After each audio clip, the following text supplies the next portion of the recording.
Welcome into In the Huddle with Jon Ritchie. I'm Sam Stafford. We're going to get right into it. John, Philly gets the big stage in week 2 on Monday Night Football for their home opener at that with Minnesota in town. What's your initial reaction going into this Monday Night Football game? I am expecting a better game from the Eagles than what we saw against the Lions. I know that stadium is going to be exploding, and that'll help. That will help our cause. My initial reaction is we need Eagle fans to go nuts because we did just see the kind of effect that had on our team in Detroit. Our 100%. protection was at times horrendous, in part because Jason Kelce wasn't able to get calls out. The communication was a problem. We need to make communication a problem for this Vikings offense because they are really good. So good that it's scary. So we need to give our pass rush all the help they can get. The Vikings offensive line is not as solid as the Lions offensive line was, but I'm still worried that we don't get enough pass rush, so we need volume to help us do the job. And we also saw it work for Seattle last week as well. Oh, yeah, for So sure. it is definitely, hopefully, works in Philly's favor, and we're definitely expecting that. Speaking of the high power Minnesota Vikings offense, real quick, what is the solution of Justin Jefferson? Is it just at the point where it's the guy's going to eat, just stop everybody else, or how do you even stop him? I think, well, the best way to stop it is to build a time machine and go back to that draft so we could select Justin Jefferson. Uh, there is no other real answer outside of Yeah. fiction. Justin Jefferson is one of those guys that he's had success. He's had so much success in his first 2 seasons in the NFL, yet it doesn't go to his head. He continues to work, and now he's got a new head coach, Kevin O'Connell, who's coming in from the Super Bowl winning Rams as the offensive coordinator, where he's given him better ability to open things up. You know, Justin Jefferson is an incredible route runner to begin with, and now you've got incredible scheme stacked on top of incredible route running.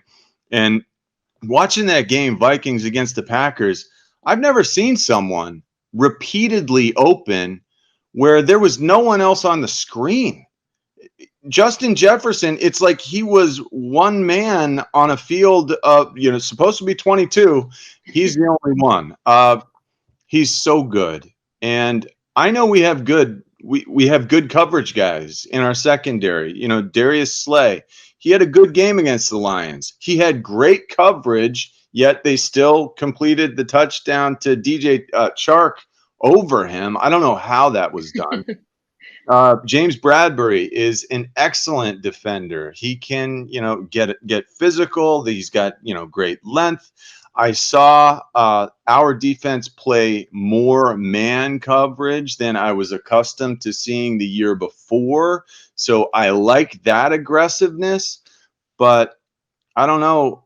I don't know what you do to slow down Justin Jefferson other than put 2 guys on him as often as possible. The problem is with doing that, you got Adam Thielen across the way, who then has a better chance to factor in.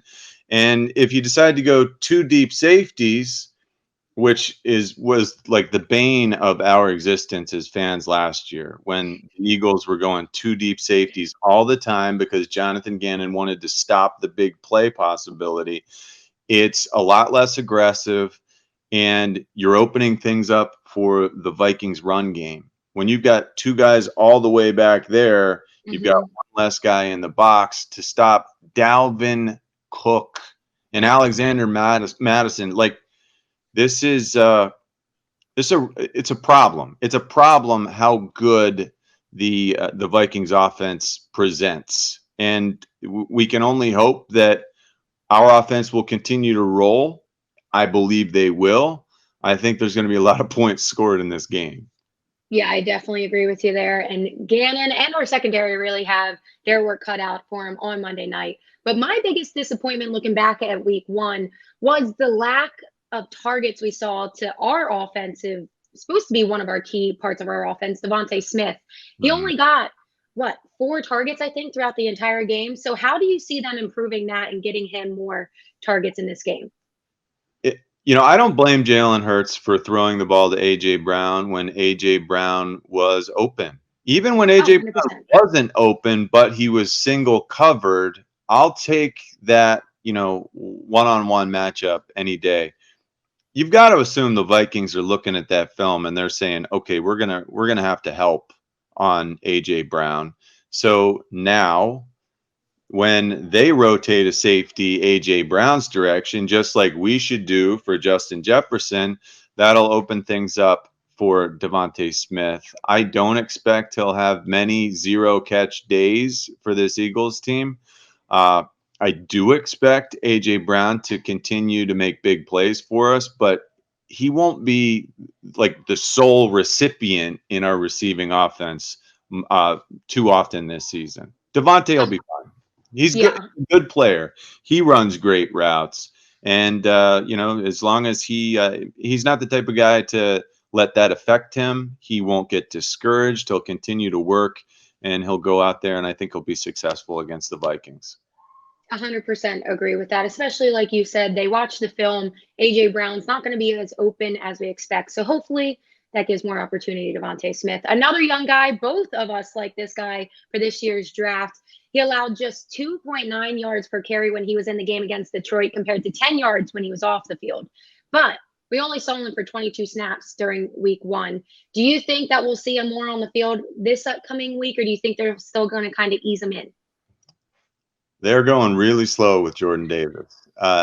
He was in the right place when he was on the field, but they weren't asking him to do a whole lot. They had him in running situations where he was usually in when we were in our base defense. We thought they're going to keep the ball on the ground, and it looks like they're asking him to just come out of his stance and hold on to blockers, which two gap so you can play off blockers either direction. And he did a good job of that. He stayed in his gap. He was sound. Uh, I will say that stat, like 10 yards without him on the field, I don't think that had a lot to do with him being a world beater. I think that had a lot to do with just sheer like bad luck for the Eagles and missed tackles on the plays where he wasn't on the field. Jordan Davis, if he wasn't on the field for more than 3 plays in a row in week one, and he was only on the field for 3 plays in a row one time. The coaching staff knows him a lot better than we do. There's a reason why they have him out there as little as they do. They don't think he can handle staying out there for longer. And what I saw in the preseason was when he gets tired, he stands straight up and down. When you're 6'7", 350 pounds, and you're standing straight up and down, your size is not as big an advantage. People can get under your pads and push you around a little bit. He needs to play his way into shape, apparently, because we know the training camp that the Eagles held, guys were not getting in shape. They were out Yeah. on the field for 58 minutes. Uh, I hope they play Jordan Davis more, but I hope he can hold up when they play him more, because he's certainly a gigantic body that will get in the way of run games. I still don't know if he can create a pass rush because we haven't seen him have much opportunity in that regard. His strength is stopping the run. That will help us against Dalvin Cook, but it feels like the coaches don't think he has other strengths that are as good as like the other 4 D tackles. We have five defensive tackles. He got the least snaps out of all of them, which should be concerning. Yeah. It's not just, hey, uh, they would have him on the field more if they thought it helped the team. Otherwise, they'd be crazy. And he had, the 5th most snaps out of 5 D tackles. So he needs to get in shape in a hurry. We'll see how that plays out. What do you think is going to be the biggest improvement that we see in week 2 compared to week 1? Pass protection will be much better. As we talked about, our offensive lineman couldn't hear Jason Kelsey, couldn't hear the calls. You got to communicate. And the Detroit Lions blitzed over half the time, over half the snaps, which is an incredible number. They weren't able to communicate. Guys didn't know who they were blocking at times. And so the Detroit Lions blitzes got home more than I would have liked to see. Jason Kelsey is one of the best to ever play center, and he's so smart. He will get those calls communicated, especially with the help of our fans who will not be screaming their heads off when we're on offense. So when we can make those calls and communicate, the offensive line will look a lot better. You already said you think this is going to be a high-scoring game. What's your way too early? We're still like 4 days away, but way too early score prediction. Oh, geez. Score honestly, I don't think you'll like it. I think that the Vikings are a better team than we are right now. So the Vikings will score a lot. Think about this. The Detroit Lions were like the 29th best offense in football last season, and they just scored the 3rd highest amount of points in the NFL against our defense. So the Vikings will score an awful lot. I think we'll score an awful lot, but I think the Vikings will score more. And we're talking a game in the 30s for both teams. I think that's very reasonable, and we'll see if we can get some home field advantage. But looking around the rest of the division, the NL East rival, Dallas Cowboys lost Dak Prescott. For now, they're saying at least like 4 to 6 weeks. It was as high as 8 at one point. Do you think that the Philly is really going to run away with the NL East? I think that the Dallas Cowboys are in a lot of trouble, and the schedule that they have to play is significantly harder than our schedule. They have to face the Rams. They have to face the Bengals, I believe. And they got Cooper Rush as their quarterback. And even when they had Dak Prescott on the field, he was not able to do a whole lot because he's got CeeDee Lamb and then a bunch of also-rans to throw the ball to. I think they're in a lot of trouble. And their defense, it's unlikely that they're going to take the ball away the way that they were able to last year. It's great for us.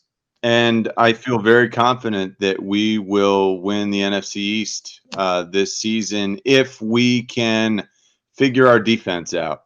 I know that we'll have an offense that'll be worthy of the division. We just got to see if Jonathan Gannon can get this defensive side straightened out. And hopefully it doesn't take him too long to do so. But before we head out for our first time of In the Huddle, there were a ton of upsets in week 1. So what are your matchups to watch this week? I'm amazed. Truthfully, I'm amazed that the Eagles are favored by 2 points right now. I guess it depends where you look. I don't think that will hold up, but they are at home, and we know that our fans can make a major difference. I'm really interested in seeing the Colts and the Jaguars face off because we're talking about Doug Peterson versus Frank Reich. The ultimate question. Every Eagle fan really wants to know, hey, who was the mastermind behind 2017 and the way that they were able to get Carson Wentz to function at such a high level, the way that Nick Foles played the best quarterback I've ever seen a human being play down the stretch there.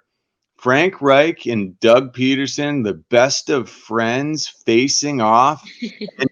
And it's been tough for the Colts to play in Jacksonville. They haven't had success. Remember last year, the Colts with Carson Wentz as their quarterback basically lost their playoff chances because they couldn't beat the Jaguars in Jacksonville. And here we are again. It's a fascinating matchup. I think the line's at 4.5 right now, and I just think the Colts are going to blow their doors off. The Colts tied the Texans last week, so you know that they're getting skewered by their coaching staff, and they're going to have something to prove.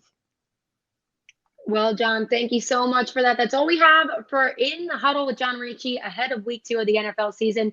You can listen to John tomorrow and Monday before the game from 10 to 2 on 94.1 WIP. And make sure to go check out that Parks and all of their social medias. We'll huddle again next week.